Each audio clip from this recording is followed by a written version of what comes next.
আজকে গৌসুল আজমকে আমরা মহব্বত করি, গৌসুল আজমকে আমরা প্যার করি।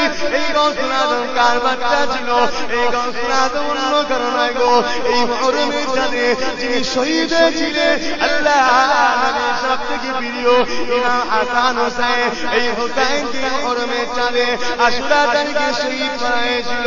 সেই ইমাম হোসেনের কলিজার টুকরা আল্লাহ পাক গৌসুল আজমকে বানিয়েছিলেন।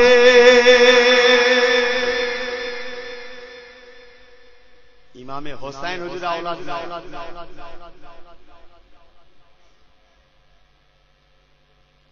গাছ যদি ভালো হয় ফল অবশ্যই ভালো হবে,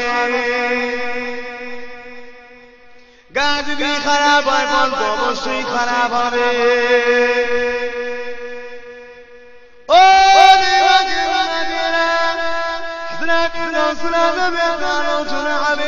তার পূর্বে একটা ইমামে হোসেনের কথা বলি।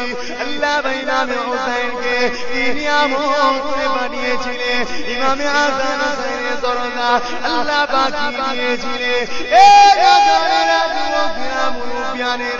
আল্লাহ ইমামে হাসান হোসেনকে এত দরজা দিয়েছিলেন, এত সম্মান দিয়েছিলেন। ইমামে হাসান হোসেন আল্লাহ নবী দরবারে আসে, আল্লাহ নবী দরবারে এসে হযরত রাসূলুল্লাহ দাইয়া দাইয়া সাহাবী সুরা করেছে।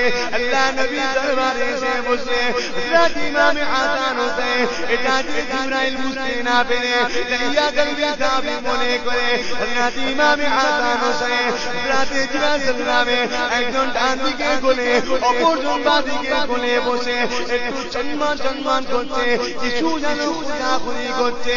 ও আল্লাহ নবীকে জিজ্ঞাসা করলে ইয়া রাসূলুল্লাহ হাবিবাল্লাহ হুজুর আপনার ইমামে হাসান হোসেন কি যেন খুদাখুদি করছে।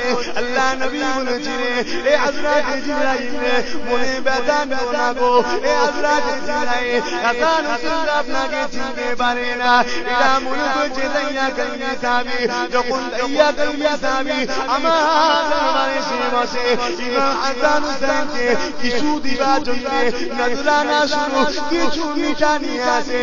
এ হযরত জিবরাইল আপনাকে দাইয়া কালমি সাহাবী মনে করে ইমামে হাসান হোসেন তাই খুদাখুদি করতে লেগেছে। এ নজরানা আল্লাহ নবীর কথা শুনে হযরত রাসূলুল্লাহ মাথা কাট করে নিলেন।